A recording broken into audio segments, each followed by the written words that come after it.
nom du Seigneur, je vous salue toutes et tous au nom de notre Seigneur Jésus-Christ. Amen. C'est une joie immense. J'aime la louange. Qui n'aime pas la louange? Il faut aimer la louange. Il faut aimer l'adoration. C'est avec la louange et l'adoration que nous irons passer l'éternité devant sa sainte majesté. Amen. C'est une joie immense. Je vais appeler l'orateur du jour. Quand il va venir, toi tu vas acclamer très fort pour cet esprit de Dieu. Amen. J'appelle son humble serviteur, l'évangéliste Timothée, qui est le porte-parole de Dieu.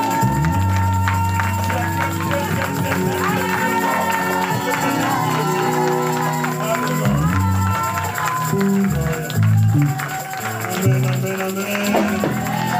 Amen, amen, amen. Adonai, encore une fois de plus, nous ne sommes rien sans toi. Nous ne vaut à rien sans ta présence. Fais-moi encore grâce, Yahweh, que je sois simple un canard, que tu veux transmettre tes pensées parmi ton peuple, Yahweh. Que mes capacités, mes connaissances disparaissent. Voici ton peuple et voici ta parole. N'est-ce pas toi qui as dit que ton peuple serait enseigné par toi-même? Parle pour la seule gloire de ton Seigneur. Je recommande, Seigneur, toute pensée et toute puissance à l'obéissance de ton Esprit Saint au nom de Jésus. Et je résiste tout esprit de la distraction, de l'adversaire qui vient nous semer la distraction, afin de pouvoir voler la semence qui est ta parole. Que cela soit déstabilisé au moment que je parle au nom de Jésus. Des milliards de kilomètres, Seigneur, et que c'est de ton règne, Père éternel. Et que ta présence, Seigneur, nous vie jusqu'à la fin de cette instance. Entre ton main, Yahweh. Règne par le Seigneur. Ton peuple est avec nous. Au nom de Jésus. Amen, amen, amen. Amen, amen, amen. Merci pour cette louange tellement merveilleuse. Je regrette pour celui qui attendait, je ne sais pas quel moment pour danser, quel endroit pour aller danser. Moi, je sais seulement danser ici. Les autres danses là, je ne sais même pas comment ça commence. Amen, amen. Amen. Je bénis notre Dieu. La parole est économie. Nous travaillons avec l'économie du temps. Donc, c'est pourquoi je ne vais plus perdre le temps, parce que je vois déjà les minutes qui m'y accordées. Je bénis le Seigneur pour ce privilège. Il m'a fait grâce d'être en vie. Et surtout être parmi vous, bien-aimés dans le Seigneur. J'aimerais être bref, mais je vous invite de prêter l'attention pour ces instances que je vais communiquer le pensée de l'Éternel. Bien-aimés, nous sommes là pas au hasard. Toutes les personnes qui se retrouvent, j'aimerais te rappeler que tu étais déjà avant l'éternité dans le plan de Dieu. Que tu faisais partie de ce qu'il. Dieu le savait. C'est pourquoi, c'est pas en vain. Profitez de l'occasion de ta présence parmi nous. Je bénis l'Éternel Dieu pour notre pasteur, l'ange de cette assemblée qui m'accorde encore le privilège d'être la bouche autorisée de la part de l'Éternel. Et je salue la présence des éminents serviteurs de Dieu auxquels nous travaillons pour cette œuvre. Je salue également votre présence, ma sœur, mon frère, papa, maman, les chantres. Que Dieu vous bénisse. J'aime bien voir tout. Vous êtes là? Ok. Amen. Amen, amen. Nous voulons passer à l'essentiel. Bien aimé, je vais parler d'un thème qui est le thème dans la doctrine, je dis bien, dans la doctrine chrétienne. parmi les thèmes piliers, essentiels. Mais je dirais que c'est parmi les thèmes les plus oubliés à cette époque. Oh, il est fort temps de récupérer, de rattraper ces instances, afin que l'originel soit remis à cause. Parce que nous sommes là pour un but. Nous sommes les pèlerins tous. Un jour, nous irons rendre compte. Et c'est pourquoi nous devons apprendre comment marcher pendant que nous sommes dans notre parcours ici-bas. Et or, c'est pourquoi je dis que parmi les piliers de la foi chrétienne, c'est parce que c'est l'un des thèmes qui nous montre comment devons-nous marcher avant de préparer notre rencontre avec le Seigneur. Amen, amen. Amen. Si le Seigneur n'est pas encore revenu, c'est parce que l'Église, ou si le monde, je dirais, n'est pas encore pris sa fin, c'est parce que l'Église est encore ici-bas. Le jour où se fera l'enlèvement, le monde fini, ça serait catastrophe. Or, l'Église qui est encore ici-bas est censée être enseignée, marcher selon les critères qui le permettra à la rencontre de son époux, qui est le Seigneur. Parce que l'Église, c'est l'épouse du Messie. Et il est prêt pour venir chercher son Église. Et cette Église, ce n'est pas le bâtiment que je parle. Je ne m'adresse pas au bâtiment, mais je m'adresse à la personne qui a été créée à l'image et la ressemblance de Dieu. Amen. Au Genèse, au préalable, il dit, faisons l'homme à notre image et à notre semblance. Il les créa homme et femme. Genèse, le chapitre 1er, il n'est pas là. Nous savons bien ces versets. Le chapitre 1er, le verset 26 à 27. Dieu créa l'homme à son image, il les créa homme et femme. Mais bien aimé dans le Seigneur, après la chute de l'homme, cela veut dire quoi? Quand Genèse nous parle que Dieu créa l'homme à son image et sa ressemblance, cela veut dire qu'il y a certains attributs de Dieu qui sont partageables. Ou alors, dirais-je, Dieu peut les partager aux humains. Mais il y a certains attributs qui sont seulement spécifiquement pour Dieu lui-même. Les attributs qui sont seulement à Dieu, c'est son omniscience, son omnipotent et l'omniprésence. Ça, personne d'autre ne peut l'avoir. Et mais si Dieu parle que non, il a créé l'homme à son image et sa ressemblance, parce qu'il y a des attributs qu'il a partagés avec l'homme. C'est les attributs de son amour, la patience, la longévité, l'abondance. Tous ces attributs, c'est la personnalité de Dieu.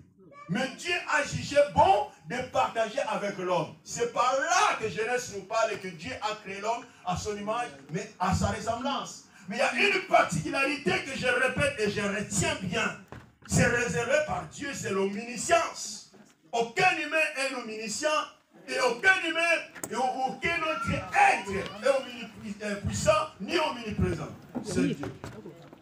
C'est pourquoi même le diable qui a été déjà au préalable auprès du Père n'a pas gagné parce qu'il n'est pas ça. Il lui manquait l'omniscience, il lui manquait l'omnipuissant et l'omnipotent. Parce que s'il avait ça, il aurait compris que l'arrivée du Seigneur, c'était pour sa chute, c'était pour sa défaite. Il n'allait pas permettre d'entraîner Jésus jusqu'à la croix pour perdre encore le monde qu'il avait déjà conquéri. Parce qu'il a déjà perdu au ciel. Il a été envoyé par terre, il dominait déjà, il régnait déjà. Et sans le savoir que dans le plan de Dieu, il a créé l'homme, que l'homme soit saint, l'homme soit parfait. Et la chute de l'homme a entraîné la souillure dans l'homme.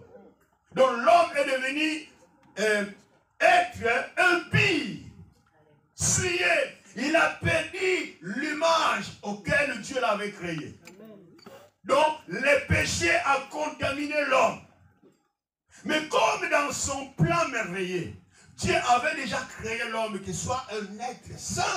Il a fallu qu'il récupère cette identité.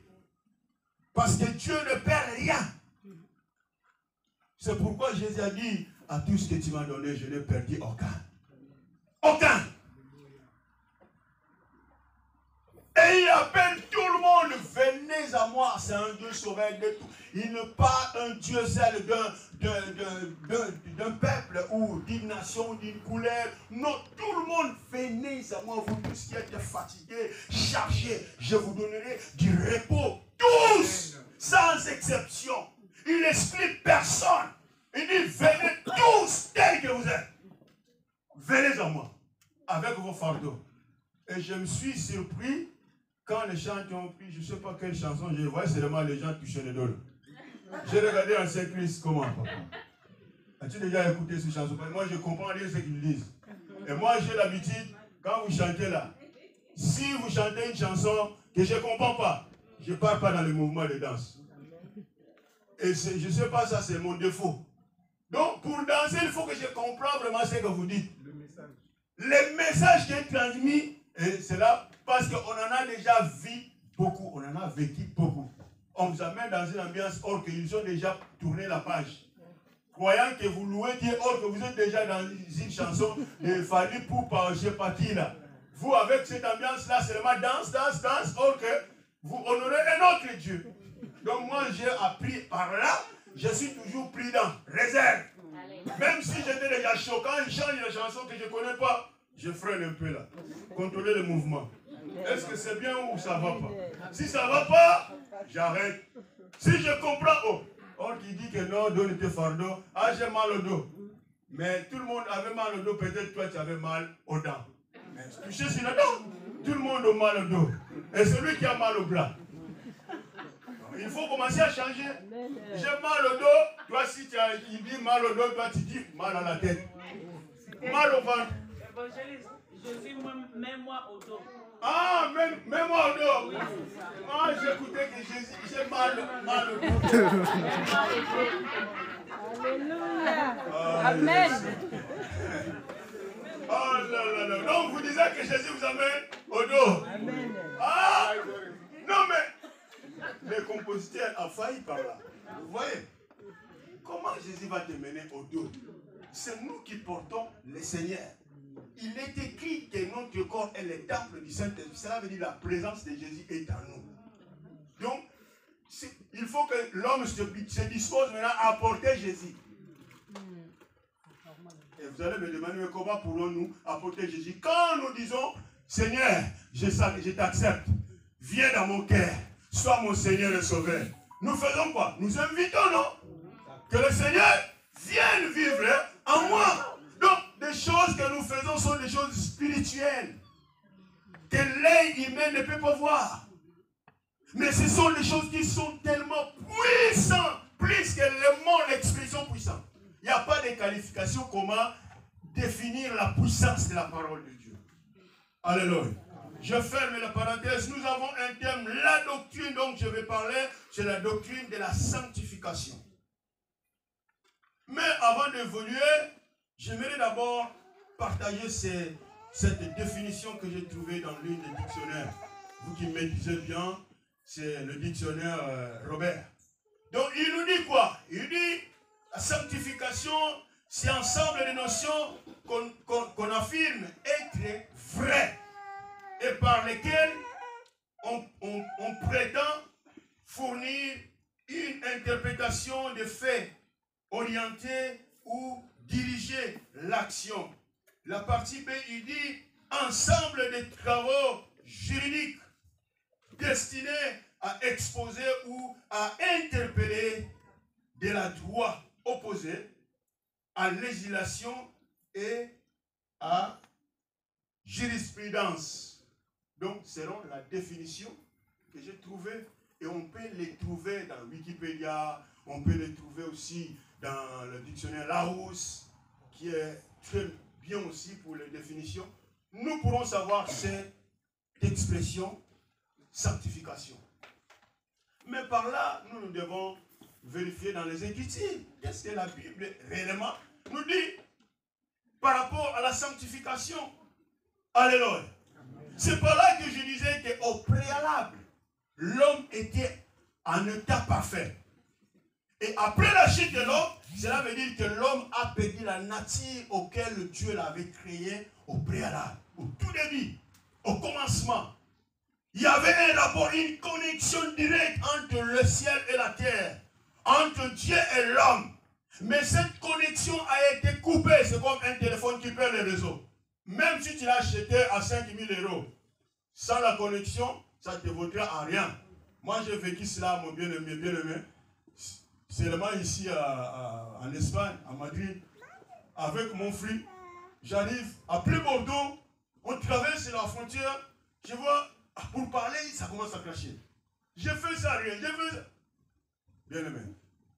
Et j'avais oublié, or, avant que j'aille, il a fallu que j'active déjà le SIM, ça pour me connecter en roaming, tout ça. J'avais pas fait ça. Et une fois que tu es déjà hors de ta raison, de ton réseau, tu ne peux plus les récupérer. Donc je suis resté avec le téléphone. Le téléphone est devenu lourd. Le téléphone, quand il ne marche plus, donc tu te sens comme si tu étais dépaysé, tu es devenu un fou, comment dirais-je. Donc, même pas quelqu'un qui ne connaît pas les notions de téléphone. Pourquoi j'ai amené ça? Ça m'a servi seulement de prendre les photos. Imagine si c'était le début de tous les portables là. Nous savons bien comment c'était. Seulement les boutons rouges et les boutons verts. Donc, ça devrait servir absolument à rien. Et c'est exactement ce qui est arrivé alors. L'homme est séparé de Dieu, privé de la gloire de Dieu. Mais comme dans son plan merveilleux, Dieu est tellement amour. Il a jugé bon que je ne peux pas retenir certains attributs, tous les attributs qui sont par moi. C'est par là que Dieu a défini, a donné, a partagé certains de ses attributs à nous les humains. Et c'est aujourd'hui, c'est à la base de ces attributs même que nous sommes appelés à l'image et la ressemblance de Dieu. C'est parce que Dieu est amour et à nous, nous devons avoir l'amour. Dieu est patient, à nous, nous devons avoir la patience. Amen. Et nous connaissons pas mal, si je commence à énumérer, il n'y aura même pas le temps de citer tous les attributs que bien nous maîtrisons. Cela était le partage que Dieu a fait pour nous. Il nous a donné, il nous a accordé en disposition.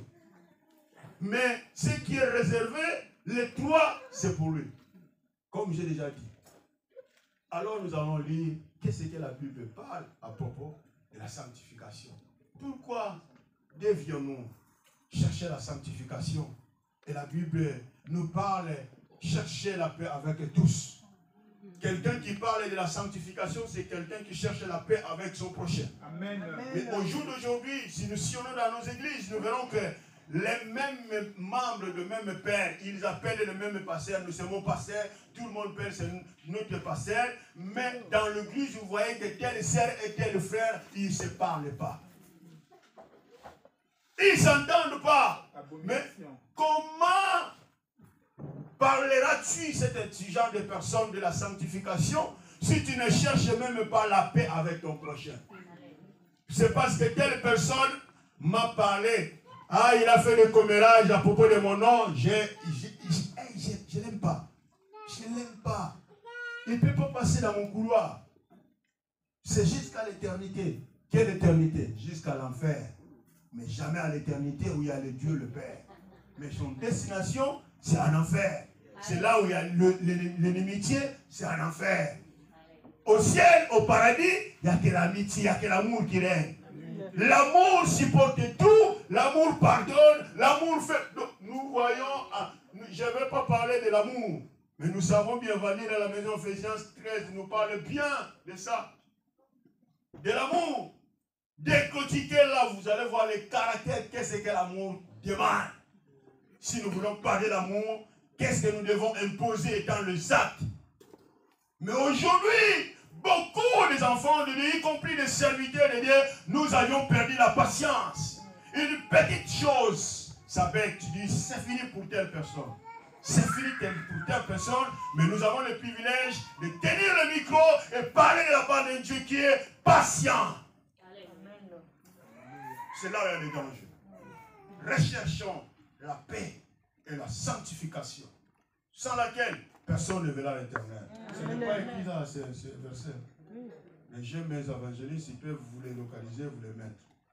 Ça ne fait pas partie du verset de la message d'aujourd'hui. Nous allons lire ce que notre apôtre Pierre nous parle, selon l'épître de 1 Pierre, le chapitre. C'est là déjà, c'est bon? Ma fille, on y va. Moi j'ai l'évangéliste Rachel qui prêche avec moi. Donc, elle est mieux placée pour ça. Aidez-nous à faire la lecture, ma fille. On y va? 1 Pierre chapitre 1, le verset 14 à 15. Je lis au nom de Jésus. Amen. Comme des enfants obéissants, ne vous conformez pas aux convoitises que vous aviez autrefois quand vous étiez dans l'ignorance. Mais puisque celui qui vous a appelé est saint, vous aussi soyez saints dans toute votre conduite, selon qu'il est écrit. Puisque, est-ce que tu peux les prendre là? Voilà. Puisque celui qui vous a appelé est saint, vous aussi soyez saints. Vous aussi, c'est le même texte, le seul texte de base. Reprends ça s'il te plaît. Puisque celui... Non, du début, tout début, verset 14. Comme des enfants obéissants. Ne vous conformez pas aux convoitises que vous aviez autrefois. Ne vous conformez pas aux convoitises que vous avez auparavant, donc avant d'être enfant. Avant, nous étions tous les créatures de Dieu. Mais nous devenons enfants de Dieu quand nous acceptons le Seigneur Jésus comme son Seigneur et Sauveur. Donc, et cette parole est adressée aux enfants. Qui avant, c'est plus comme vous étiez avant. Vous étiez seulement les créatures. Maintenant, vous êtes devenus les enfants. Comportez-vous ou portez-vous comme les enfants. Ah, vas-y. Quand vous étiez dans l'ignorance. Ça, c'est avant de croire et d'accepter Jésus comme Seigneur et Sauveur. Mais puisque celui qui vous a appelé est saint, vous aussi soyez saints dans toute votre conduite, selon qu'il est écrit. Amen. Amen, amen. Amen, amen. Amen. Je ne serai pas longtemps, mais je lui a été très précis. Bien-aimé dans le Seigneur, il y a eu un mot qu'on appelle le légalisme. Le légalisme signifie quoi? Le légalisme, c'est exactement ce que Jésus a détesté aux pharisiens. Cela veut dire qu'ils observaient la loi. C'est qu'ils observaient la loi, très stricte à la loi. Ils veillaient, si tu déconnes un peu, l'œil pour l'œil, dent pour dent, ils observaient cela. Mais au fond, à la source, il n'y avait pas Dieu. Et quand Jésus est venu pour les affranchir, libérer de cette voile qui leur voilait, parce qu'ils pensaient qu'ils étaient collés avec la loi. Même l'apôtre Paul, qui était au préalable Saul, il combattait cela. Si tu viens avec une autre doctrine, c'est pour cela, au tout début, les apôtres, ils ont subi la persécution menée par l'apôtre Saul, à l'époque, il était encore, pas encore, apôtre qui était Saul, les rebelles. Il a persécuté l'église parce qu'il croyait que lui, il était vrai, c'est lui qui était dans le véritable. C'est lui qui faisait bien. Et aujourd'hui, nous voyons beaucoup de gens qui sont l'hypocrisie. Donc, il veut se faire voir comme c'est lui ou c'est elle qui est le plus saint ou la plus sainte. Mais au fond, il y a des marmailles. Au fond, c'est un grand mythe. Et quand il décolle, il ne demande pas le visa, il fait des dégâts partout, par là. Mais à l'église, il se présente d'un saint ou d'une sainte. C'est ça l'hypocrisie que Jésus a détesté aux pharisiens. Le légalisme, vous légalisez des choses que c'est la doctrine. Signifie quoi le légalisme? C'est une doctrine qui est basée sur le salut, croyant que c'est le salut, mais collé sur la loi. Or que la loi est servie seulement d'un maître qui nous a amenés jusqu'au salut. Amen. Donc c'est un guillaume, un envoyé pour montrer comment pourrions-nous revenir jusqu'au Seigneur. Donc la nature primordiale que Dieu nous a créée était perdue. Donc Dieu a commencé à chercher les voies et moyens pour récupérer l'humanité, récupérer l'homme. qu'il avait créé à son image et sa ressemblance. C'est pourquoi il a commencé à placer des lois. Mais dans ces lois-là, les pharisiens usaient l'hypocrisie. Ils accomplissaient certaines, mais pas quelques autres. Et quand vous pouvez faire dans le 10, par exemple, le 10, tu peux faire les 9. Quand tu ne fais pas l'un là, l'autre là qui reste, c'est fini. Il n'y avait pas comme aujourd'hui, les professeurs pouvaient évaluer les enfants qui a sur 10, 9 sur 10. Ah, c'est très bien. Non. Dans la divinité, ce n'est pas comme ça. C'est 10 sur 10 maximal. Il n'y a pas non 9,99. Donc cela veut dire que non, il n'y a pas. C'est pourquoi, quand Nicodème vient voir en cachette Jésus-Christ, il dit, maître, qu'il a enseigné que Jésus était maître. Si c'est lui qui était le docteur. Mais quand il vient voir le Seigneur, au lieu de venir la journée, il dit, moi je suis déjà docteur. Si je vais la journée, les gens que j'ai déjà dominés, les gens qui me connaissent et qui craignent, qui me respectent, vont voir que je me rabaisse. Donc il faut que j'aille de lui. Il est parti voir maintenant Jésus de lui. Il pour l'appeler maître. Que pourrais-je faire pour obtenir le royaume de cieux? René, il faut rentrer au sein de ta maman. Un vieux papa comme moi, je vais encore entrer au sein de ma maman et renaître. Nicodème a été perdu. Les choses de la Bible, nous les lisons, c'est l'esprit. Car les écrits tuent, mais l'esprit vivifie. Quand nous lisons la Bible, nous devons demander la sagesse de Dieu. Demander l'orientation de l'Esprit Saint. Qu'il vous laisse, qu'il t'inspire. Qu'est-ce que cette expression veut dire? Qu'est-ce que ce mot, ce verset veut dire exactement? Sinon, tu resteras collé sur les Écritures. L'Écriture tue. Et c'est l'Esprit qui vivifie. Bien-aimé dans le Seigneur, c'est par là que Jésus a appelé maintenant. Ça, c'est l'antagonisme, ce que vous faites. Vous croyez que vous êtes des saints, race de vipères. Il est allé plus loin, il les a appelés race de vipères. Répentez-vous. Et c'est le temps que nous devons nous repentir parce que c'est là où commence la sanctification. Il n'y a pas la sanctification sans la repentance. Et beaucoup peuvent être sanctifiés. On ne peut pas t'appeler chrétien si tu ne marches pas dans la sanctification. Et la sanctification, c'est un processus. La repentance, c'est automatique. Quand nous acceptons Seigneur Jésus comme Seigneur et Sauveur, nous sommes sauvés. Il est fidèle, il va accepter d'entrer dans notre cœur. Mais la sanctification, c'est un processus. C'est un travail que tout enfant de Dieu doit faire tous les jours.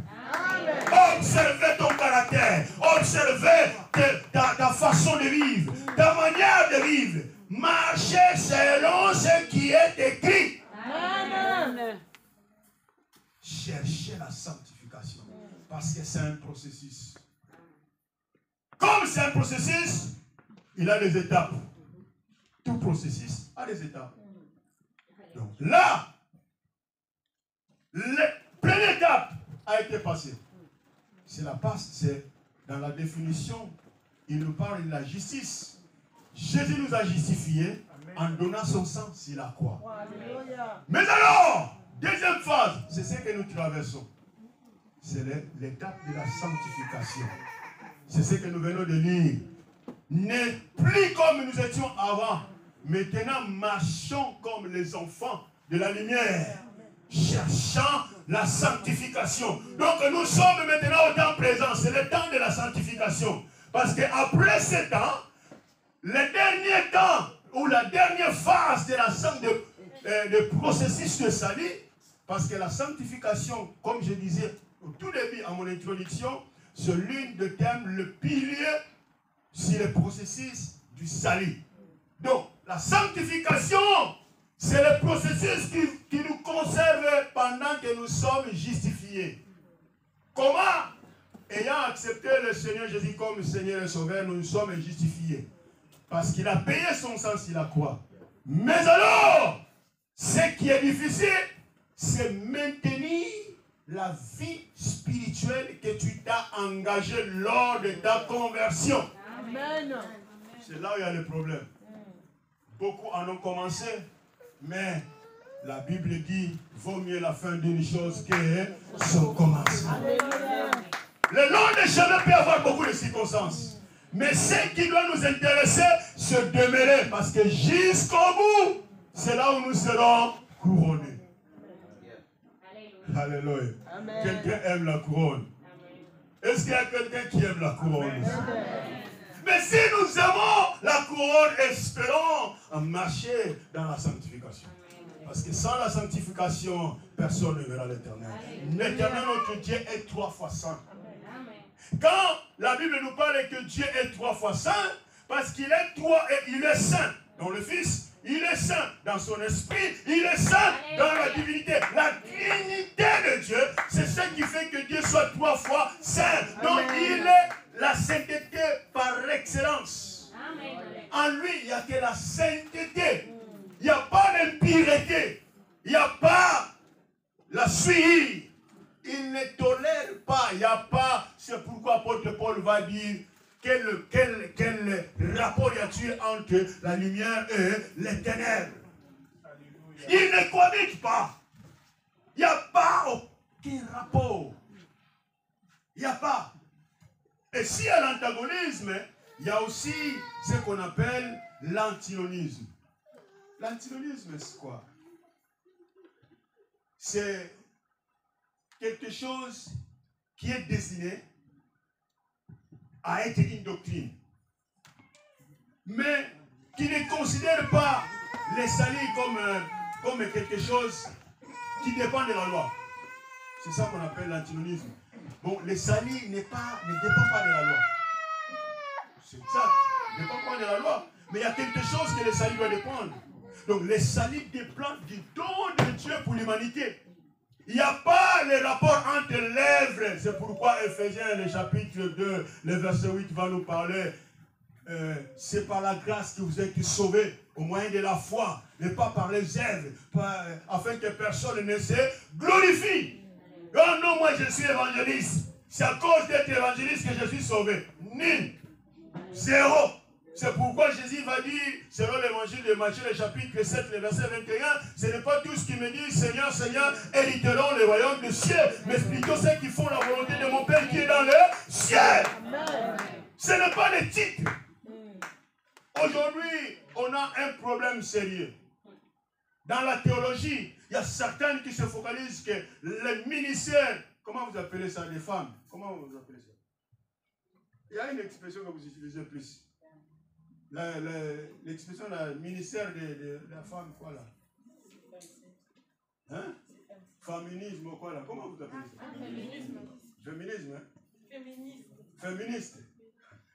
Donc, dans la doctrine, dans la théologie, il y a beaucoup qui se disent qu'une femme ne peut pas être ministre, ne peut pas prendre de responsabilité, l'engagement.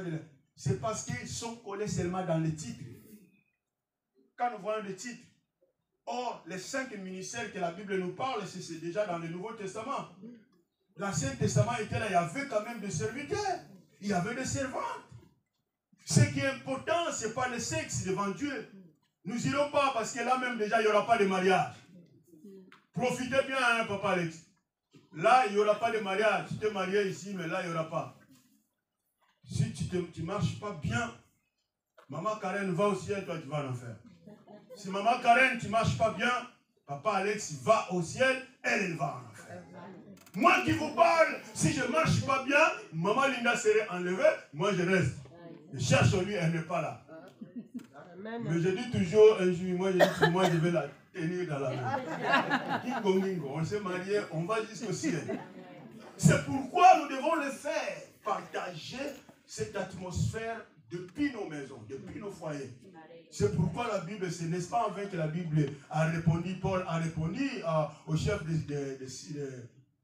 commandant qui était la garde, dit crois en Seigneur Jésus-Christ, tu seras sauvé toi et ta femme. Amen. Cela veut dire que nous devons partager le valeur chrétienne depuis nos foyers. Amen. Nous devons partager la foi que nous avons avec nos proches. Si nous disons que nous l'aimons, partageons la foi afin qu'eux aussi soient sauvés. Amen. Parce que le temps arrive où il n'y aura plus le prédicateur. Vous allez chercher l'évangéliste Timothée, il ne serait plus là. Amen. Vous allez vous entendre du pasteur, il n'est pas là non plus. Papa Laura Zangrate, il n'est pas là ce jour-là. Non, Papa Laura, il ne manque pas. Mais ce jour-là, il n'est pas là. Ah non, je pense que non. Papa Laura, comme il n'est pas là, Maman Do va venir. Ce jour-là, il n'est pas là. Parce que les messages vont arrêter. L'Ecclésiaste a dit, il y a un temps pour tout. Il y a un temps pour toutes choses. Nous allons nous arrêter à prêcher. Mais, cette parole demeure éternelle. Et si nous prenons cette parole en exergue, en priorité, cherchons la sainteté, cherchons à marcher selon les Écritures, nous verrons la gloire de Dieu. Nous verrons comment le Seigneur a planifié cette vie que le diable, l'ennemi, voulait nous échapper. Parce que le diable a voulu nous faire perdre la communion que nous avions au préalable avec notre Seigneur. On ne peut pas parler de la sanctification si on ne parle pas du péché. C'est parce que c'est là où nous sommes perdus. Romains chapitre 6 et 3, le verset 26. Car tous sont péchés, sont privés de la gloire de Dieu. Mais il y a 3, chapitre 3 du même Romains, le verset 26. Il nous parle que le don gratuit de Dieu, c'est la vie éternelle en Jésus-Christ notre Seigneur. Donc nous avons une vie gratuite. C'est gratuit, on ne fournit pas d'effort. Venez à moi, vous tous qui êtes fatigués, chargés, je vous donne du repos. Tu ne fais aucun effort, moi je n'ai fait aucun effort. Je suis devenu enfant de Dieu par la grâce. Parce que je crie. Mon bien-aimé, tu peux le croire et tu peux devenir enfant de Dieu. Si tu n'as pas encore crié, même si tu es dans l'église, ne te dis-toi pas que tu es enfant de Dieu. Tu es créature de Dieu. Mais pas encore enfant de Dieu. Parce qu'on devient enfant de Dieu en acceptant son Fils unique. Amen. À ceux qui l'ont crié, il leur a donné le pouvoir de devenir enfants de Dieu. L'évangile selon Jean, le chapitre 1er, le verset 11 à 12. Il dit, c'est ceux qui sont nés ni de la volonté de l'homme, ni de la volonté du sang. Mais oui, c'est la volonté de Dieu le Père. Donc, si nous sommes là, c'est pour la volonté de Dieu. Mais pour quel but? Pour que nous puissions devenir saints. Ce n'est pas si Dieu nous a affranchis, si Jésus nous a libérés, il ne nous a pas libérés pour être bénis. Il ne nous a pas libérés pour aller en Europe. Aujourd'hui, on est en Europe. On a tous mal au dos. Mal partout, tu dors. Les travaux qu'on nous donne ici, Jésus de Nazareth. J'ai travaillé plus des heures au bled. Je vous dis. Parce que si je sortais, il y a des fois, madame est là. Je sortais peut-être 5 heures du matin. On t'appelle, il y a un souci. Tu prends la voiture, puis tu vas. Mais après 5 heures, tu aurais de revenir encore. Mais rien, tu restes là. Peut-être même jusqu'à 22 heures. Il y a toujours des problèmes. Tu es encore là, au bureau. Mais je ne revenais jamais fatigué, tel que je reviens fatigué. Quand je vais seulement pour de 6 heures à 12 heures ou à 13 heures. Mais quand on était là au pied, non, soyez bénis pour aller en Europe. On est là. Regarde ce que nous vivons. C'est pour nous dire que Jésus ne nous a pas libérés premièrement pour être bénis. Aujourd'hui, ils nous ont caché ce qui est l'essentiel, c'est la sanctification. Alléluia.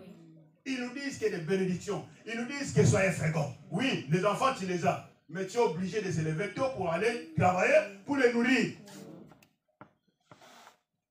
Ah, c'est là élevé, d'accord, tu es élevé. Mais après ça, tu vas mourir, tu vas en enfer. Parce que tu n'as pas l'assurance de ton salut. L'essentiel, c'est la communion avec le Seigneur. Alléluia. C'est cette union qui a été dessoudée par l'ennemi. Si nous réunissons, c'est fini. Le reste nous est accordé par-dessus. Oh. Amen, amen. Est-ce qu'on peut lire le deuxième texte d'Éphésiens? D'ailleurs, tu peux lire. Je pense que je vais m'arrêter par là parce que nous avons la Sainte Seine. Néanmoins, les textes sont là à méditer. Faisons l'effort de lire la Bible. Méditons-les, lisons-les dans la maison.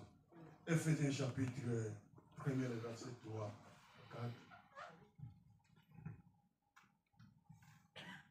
Béni soit le Dieu, le Père de notre Seigneur Béni soit le Dieu, le Père de notre Seigneur Jésus-Christ. qui nous a bénis de toutes sortes de Qui bénédictions nous a bénis de toutes sortes de bénédictions. spirituelles dans les lieux célestes. Spirituelles dans le lieu céleste. En lui, Dieu nous a élus avant la fondation du monde, En lui, Dieu nous a élus déjà avant même que le monde existe. pour que nous soyons saints et Pourquoi? Quand on parle de pour, cela veut dire saint. C'est quoi là, selon vous les Français, les francophones? Selon grand-mère, c'est quoi? Le pour, c'est quoi? Mais grammaticalement, c'est quoi? Adjectif? Et quoi? Ah non, je suis ouais, non, vous vous dites les Français. Maintenant, dis-moi, le pour, c'est quoi?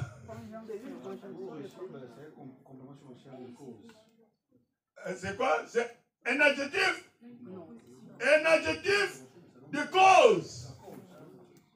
Est-ce que c'est un adjectif? Non. Mais oui, c'est un adjectif. Complément circonstanciel qui marque une cause. Complément circonstanciel de cause. On a besoin de raison. Devoir à domicile, allez vérifier si c'est quoi exactement. Mais c'est que moi je sais, si on parle de pour, cela veut dire qu'il y a une situation qui est une cause qui est là.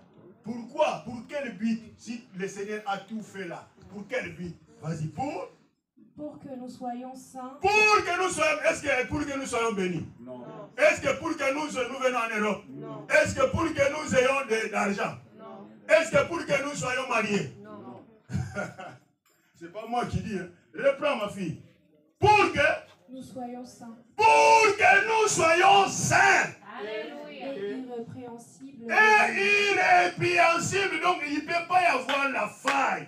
Le moment où nous marchons, c'est le moment d'éviter les failles, les erreurs, afin que nous ne soyons pas accusés par ceux qui ne connaissent pas encore notre Dieu.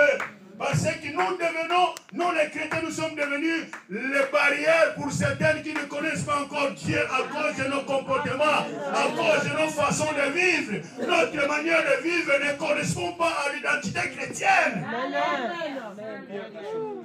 Nous sommes devenus les pierres d'achoppement.